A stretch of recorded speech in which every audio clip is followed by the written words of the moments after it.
Hi, you guys. I was just having some chips. I hope they don't show up in my teeth. Howdy. How are you guys doing? Hey, Barley. How are you? Barley's down here giving me some love. Yeah. Good, Barley and Rosie. I hope you guys are doing good.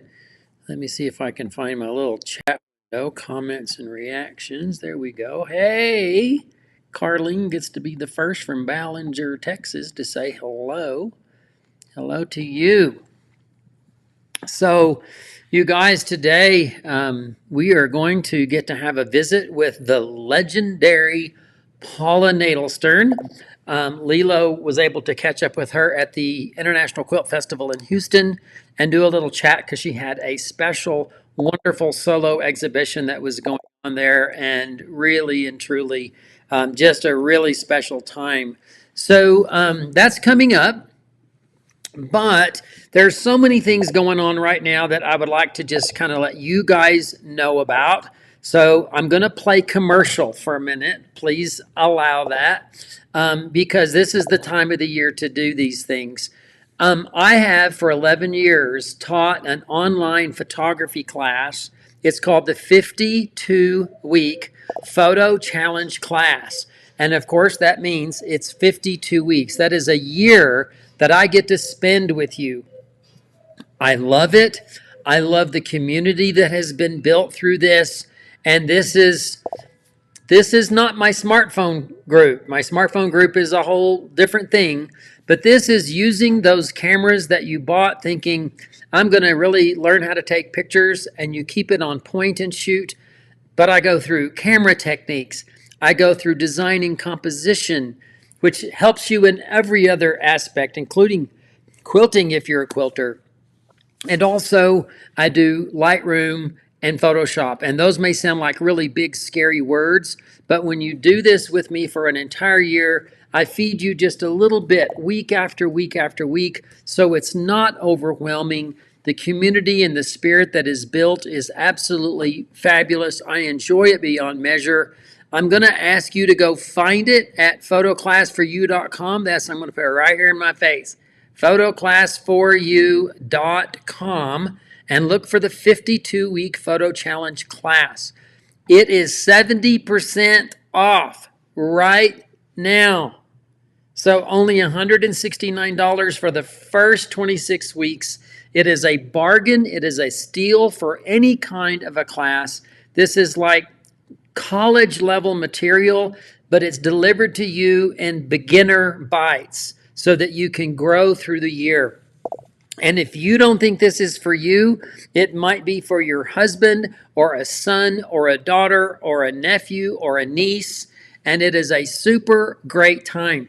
I can only do registrations right now because it starts the first Sunday of January and runs through the whole year. So I won't be offering this now again until next November and early December. So I'm just urging you to, if that even sparks an interest in you, go read about it. It's a long page to read, but read about it. And I would love to have you register. The 70% off price is through December 5th. So please check that out. The other thing that I want to tell you about is at my other teaching site, which is letsquilttogether.com. Okay, and there's two T's in the middle of all that, but letsquilttogether.com is where I do my online quilt classes. My locomotion class is by far the most popular class I have right now. That doesn't mean it's the best one. It just happens to be everybody wants a piece of it, and it keeps selling out. So I'm going to let you know these are the kind of quilts that we aspire to. You will not make this quilt in the class, but this quilt of mine is made using the locomotion technique. It's no pins, it's precision curves, there's no quarter inches, and you design it yourself. I'm going to get to that in a minute. This is my Sunshine on a Cloudy Day quilt. It is my tribute to Ukraine. The yellow and blue swoops at the bottom are their colors of their national flag. Of course, the sunflower is a national symbol, and that red swoop that's cutting through all of that is the tragedy and the blood of the innocents from the war that is transpiring. So this is my heartfelt tribute to my dear friends in Ukraine. Here is my one fish, two fish, red fish, blue fish quilt, and this quilt is just a joy. This uses my locomotion technique, but you will not go to this extreme in class. So don't be scared by these. And this is my Music of the Spheres quilt, which also uses this technique. Now keep an eye on this one because I am going to do a screen share for you. Sorry, let me turn those off. I am going to do a screen share for you. And allow, yep. And this allows you to see kind of what it is that I'm doing with my students. This is what they do, roadmaps. They design their own roadmaps. I end up giving guidance on all of this through the roadmaps. And also, I end up doing many more fun things with them, but this is the roadmap section for that. But if I then come here and show you all the way to the end, they end up doing an amazing amount of beautiful quilts by the end of the class, and you can see exactly the kind of things that people are doing. Just, it's absolutely stunning and beautiful to see the kind of quilts that these students do. We do manageable size pieces in this class, so don't be scared or frightened by the complexity, because it's just not. It is a surprising huge thing. So if you are interested in that, let me get back to my eCam, which is here. Wherever it is, I've lost it completely. That is so funny. I've lost my window. There we go. Let me get back to me. Then I would encourage you to go look at letsquilttogether.com. I also need you to know that class is sold out. Today, I am reinstigating a new class that will be in February and part of March. So if you're interested, visit Let's Quilt Together later today or tomorrow, and that class will be up and registerable for those who would like to participate next year. All right, so those are my little advertisements for you. I'm sorry to have to do that, but how else can I let you know what's going on? So I would love to see you in class very much, and there are other classes, not only the photography class and that one, but my very, very popular improvisational class called Quilting Caveman Style. That is up for registration right now, getting near a deadline. And also, I'm doing a free motion quilting class. Basics, moving, drawing, basting, just all of the things that you might want to do to be a better quilter. That is also coming up. So you can go to letsquilttogether.com and find all of that. All right. So Miss Paula Nadelstern, who I have to say has been an inspiration to me for many years. When I was a baby quilter, I started quilting, you guys, in 1991, and I was going to Paducah by 92. I was starting to learn who's who in the quilting world in the early 90s. And lo and behold, of course, Paula Nadelstern was one of those legendary quilters already making her mark. I can remember being in a category with Paula in Paducah from the first time I ever got a quilt in. I was like, oh my gosh, my quilt is hanging next to Paula Nadelstern's quilt. And of course, it's not long before I'm in the industry, and these amazing people are just my friends. They're my colleagues. I love them dearly, and Paula being one of them.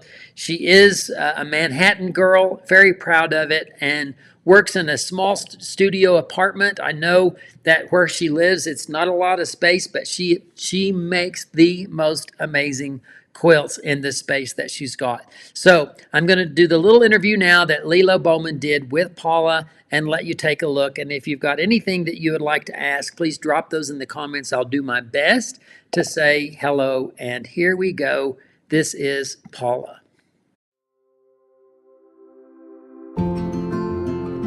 Hi, we're here at the show with the patternista, Paula Nadelstern, in case you were not already aware.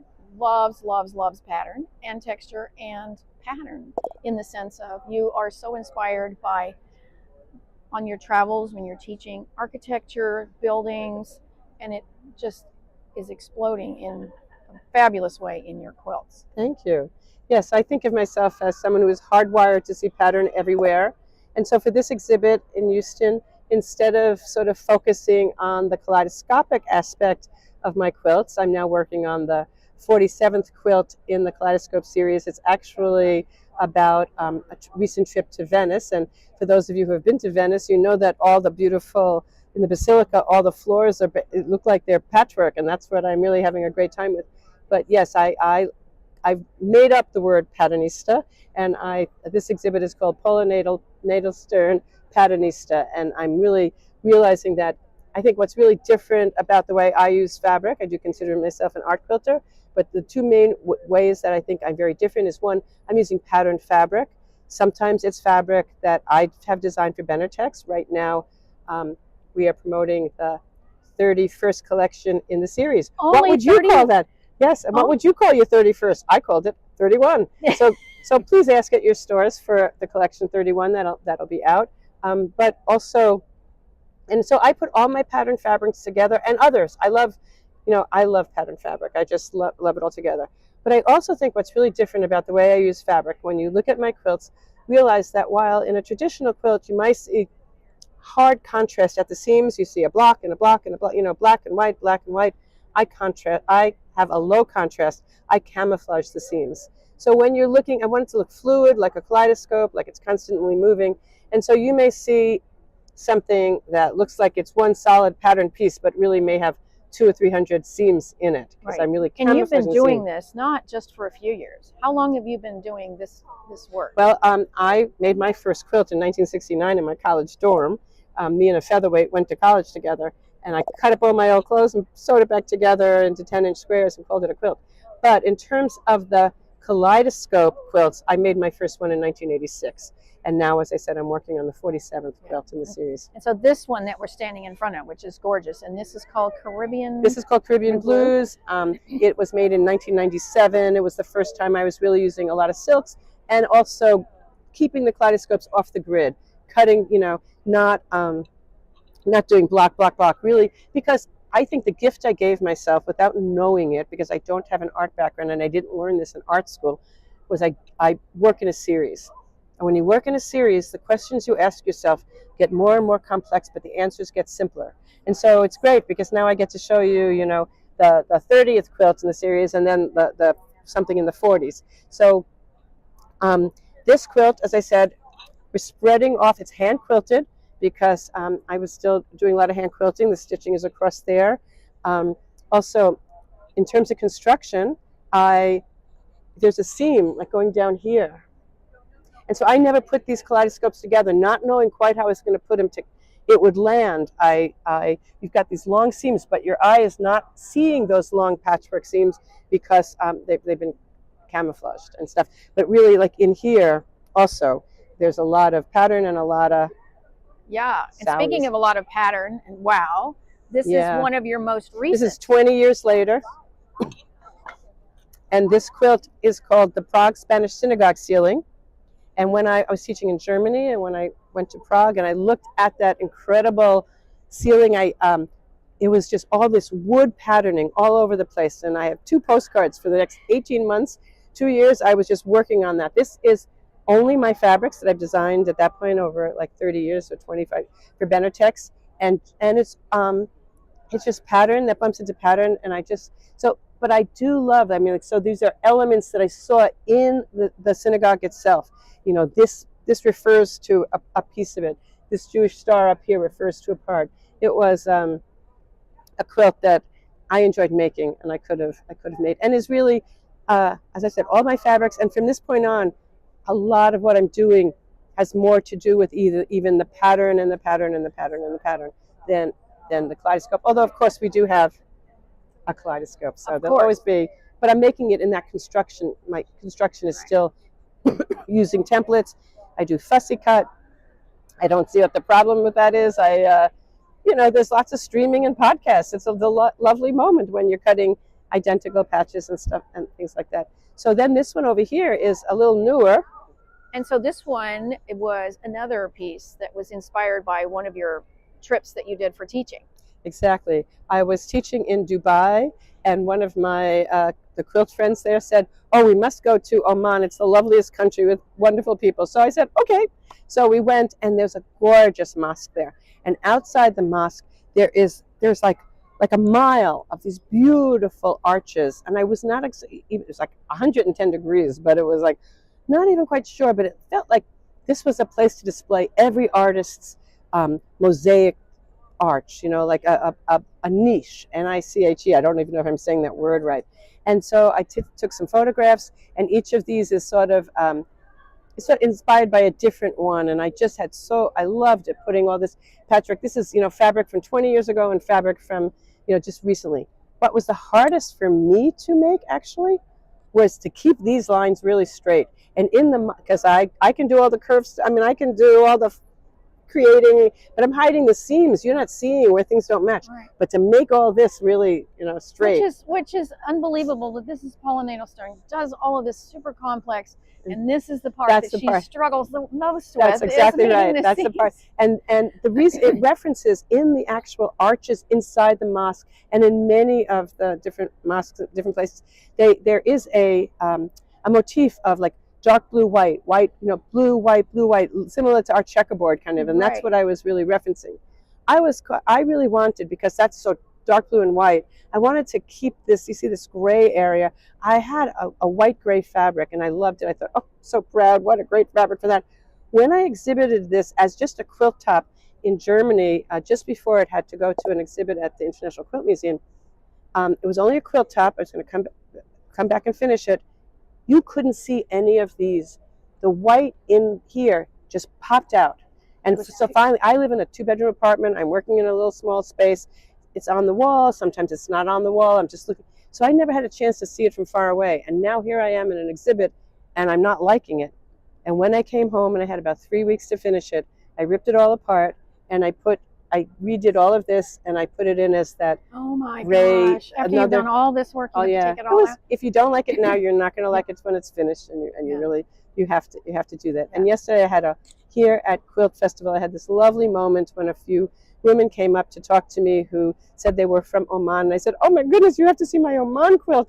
And we came around, and they're going to visit again today, and we're going to look at photographs, and they were just so pleased. They were quite happy, and also once when it did go to the International Quilt Museum, the 4th graders of Lincoln, Nebraska all go to the Quilt Museum.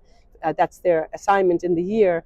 And a little girl, when the curator told this class that this artist makes quilts based on places she's been, and this is from the mosque, one little girl got very excited and said, "Oh, I go with my family every Friday to the mosque." And she called her parents, and she took photos, and she was really proud, and that made me very proud too. Well, there's another story that I really liked that you shared about the youngsters coming to see one of your quilts. So I'd love for us to go. I would love to go see, because it's a great quilt. Yeah. Okay. So tell us about this one. This is another one where the school kids, really had some fun reactions to the quilts. Yes, they wrote little notes afterwards thanking the museum staff for taking them through the exhibit. And one little boy wrote, "My favorite quilt was the one that had Oreos on it. So this is now my Oreo quilt." What is different about this quilt is we're typically the kaleidoscope wedges. So if we have 8 wedges, they meet in the middle, and you get that kaleidoscopic mandala effect.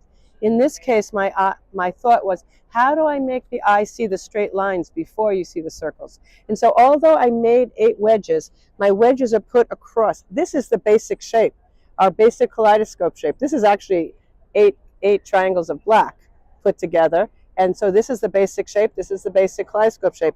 But in this case, this is the wedge, bottom to top, top to bottom, bottom to top, top to bottom. So the fact that there's symmetry and repetition, your eye follows that. And so it follows it that way, it turns, it goes that way, it makes lines, it goes up and down. But really, it is 9 blocks of our traditional kaleidoscope. And I always like when there's like rather a simple background behind the whole thing. And one of the reasons that you get that glow in the slim border. That's a piece of obi fabric that I bought when I was teaching in Japan. That goes from silver to black, and then so you see that in quite a few of my quilts. That same, because when you buy obi fabric, it's only about 18 inches, but you get yards and yards. I don't even know how many. Yes. And I was really lucky because I fell in love with the silver to gray in front of a store, and it turned out anything in front of the store was half price.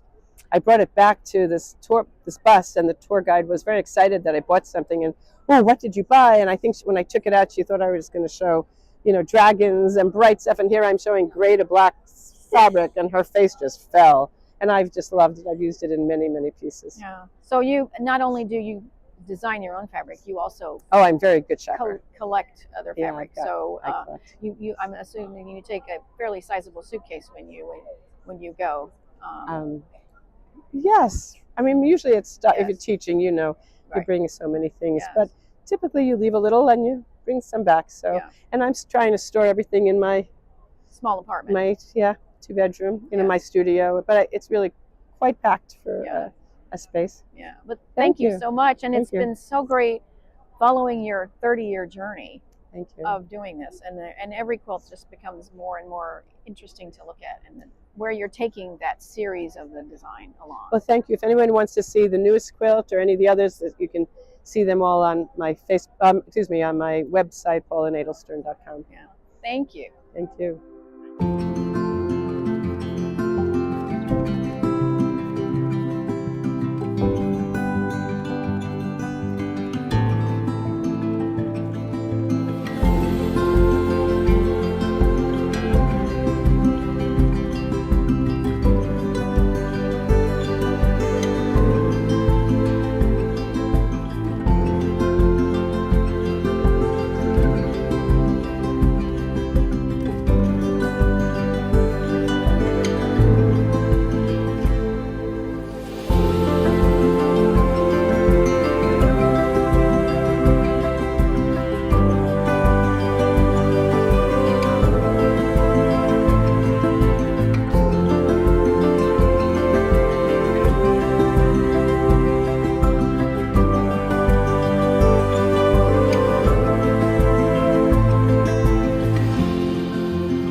Well, there you go. I mean, the showcase at the end, I'm watching the comments and you guys are just like gobsmacked, and I am too. I mean, Paula is a delight, as you can tell just by listening to her talk.